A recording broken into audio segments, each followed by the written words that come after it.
Alright, so what's going on, guys? So as you can see, a little bit different intro than where I normally am. Not in the garage, actually out driving the car. As I showed you guys last time, it is up and running. I did want you guys to experience one thing. So you want to know what it's like to drive this car. I really feel like you could, or I could daily drive this car. So listen, of course, I'm on the highway. I'm doing about 75 and 5th. If you can listen, you can really hear what the exhaust sounds like. So it's very faint. So one thing I don't think we talked about is just some of the issues we ran into when we were tuning. At one point, it was like it would not make more than like 20 psi. I had the boost controller maxed all the way out.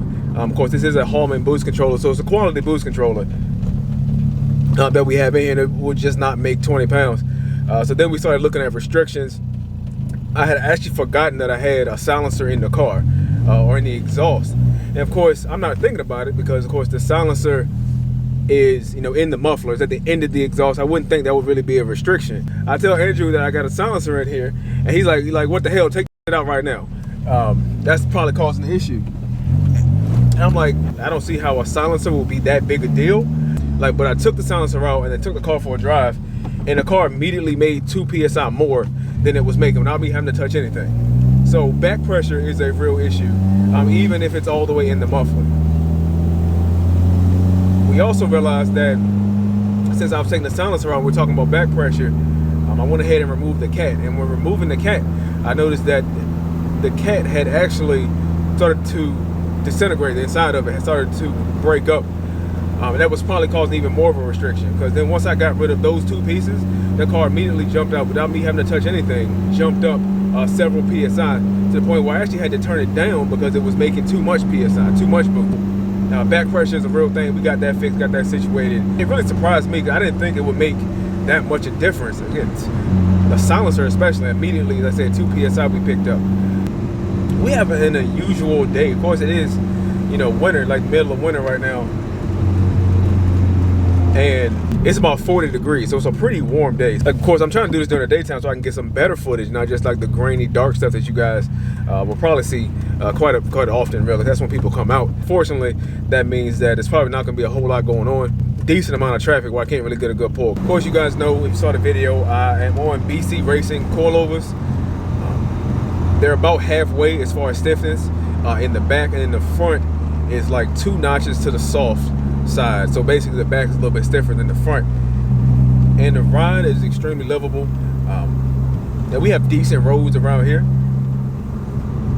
so I'm not dodging potholes every few minutes. And considering how low the car really is, they ride pretty good. It very rarely will bottom out. And of course, since I put the fender flares on, it will rub at full lock, and I'm just letting that kind of fix itself. Just as it rubs, it'll eventually make its own clearance. The clutch, this car has a Action stage 3 clutch in it. Clutch is not bad. It is a little bit stiffer than stock, but it's not bad. It's not like I'm getting a leg workout by doing this.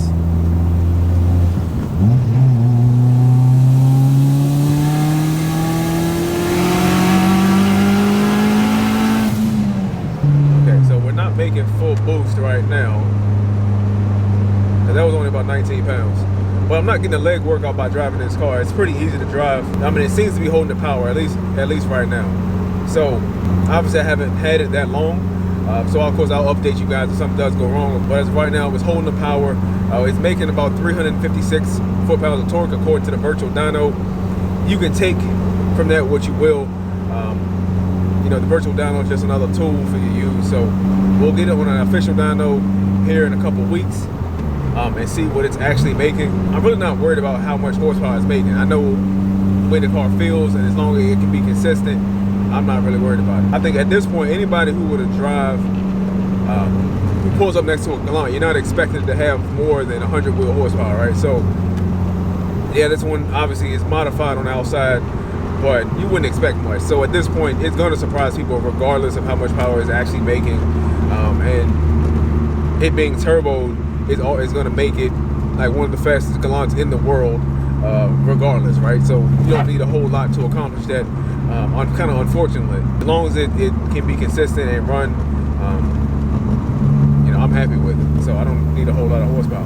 Doesn't look like we're going to have any luck which is probably for the better, because when I did that pull, it didn't make the full boost. Oh, hey, look, a cop. I think we'll get behind this bus.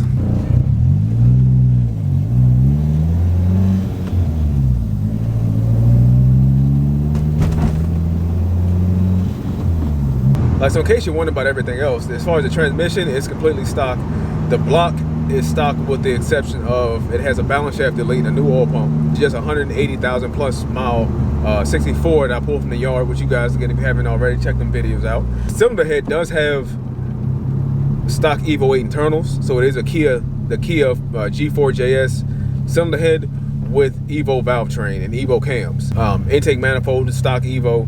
It does have an S90 70mm throttle body on it, 3-inch intercooler piping, 3-inch intercooler. My exhaust is on this. It's still that same cheapo exhaust that we hacked up from the Eclipse. Like the wheels and tires, these are the factory 4G Eclipse 18-inch wheels with some Kinder, I think they're Kinder Kaisers 235s on it. So some pretty inexpensive tires, which I really wanted to test, and they seem to be doing a pretty good job actually. So I'm trying to give it benefit of the doubt, being that it's cold. Really not any worse than what you would expect. Of course, I'm taking this thing out, it's 20 degrees outside, so you know you're gonna have traction issues there, even with some of the best tires. So far, we're happy with them.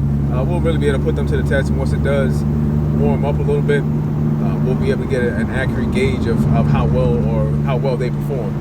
The hood on it is a carbon fiber monster hood from Vis. The trunk is also by Vis. They fit pretty well. Again, I talked about it in my video. The trunk did require, or the hood requires some modification. The trunk, basically is a direct fit, but had to cut those little bars off because they were too strong for the lighter trunk. So between those two, you're looking at about 50-pound weight drop. You guys know that my goals for this car was always just to have a quick street car. And I feel like it's pretty much there. And I say pretty much just because I do want to move to like a built block eventually. That'll be a little bit down the road, probably after I finish the Integra and get this thing, you know, all-wheel drive like I said I was going to do in the first place. But as far as minor things, I do still need to put the heat in here. The AC compressor is still on the car. Now, the AC is not charged right now, but the compressor is still on the car, and I made my downpipe to fit around the compressor for that reason. The blower motor is actually in the back seat here, so it's not hooked up. But you know, my heater core and everything is still there, so I do plan on running heat eventually. I just gotta take the dash back off or back out to install the blower motor, because I thought I could squeeze it behind there, but it looked like it's just a little too big, and you know, I don't want to take the dash out until I'm ready to rewrap it. So that's why I haven't done that. That's really the only hang up. Put the heater and the blower motor and everything back in here. I do want to get a new head unit, something with CarPlay, so I can use it with navigation and stuff like that. That way I can really drive this car. And I'm terrible with directions. Anybody who knows me will tell you that I'm absolutely terrible with directions. So looking into doing that as well. And some small things like that. Of course, just make sure you subscribe so you can stay up to date on all that.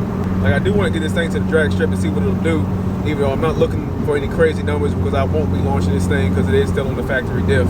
Now we'll see what it can do on the back half. Man, this thing drives smooth. That's my favorite part about it, because I didn't want a real loud car. I could go straight pipe, I could dump it out the hood and dump it wherever, but I did not want a loud car.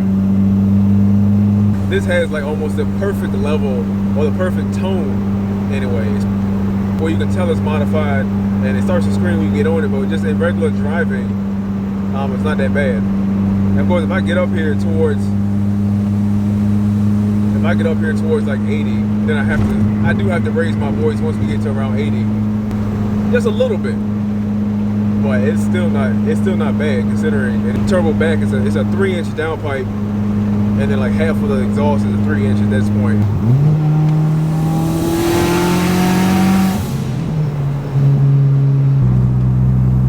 See, I'm not used to seeing all this traffic out here, because normally when I'm driving, of course, either one at night or it's in the middle of the week.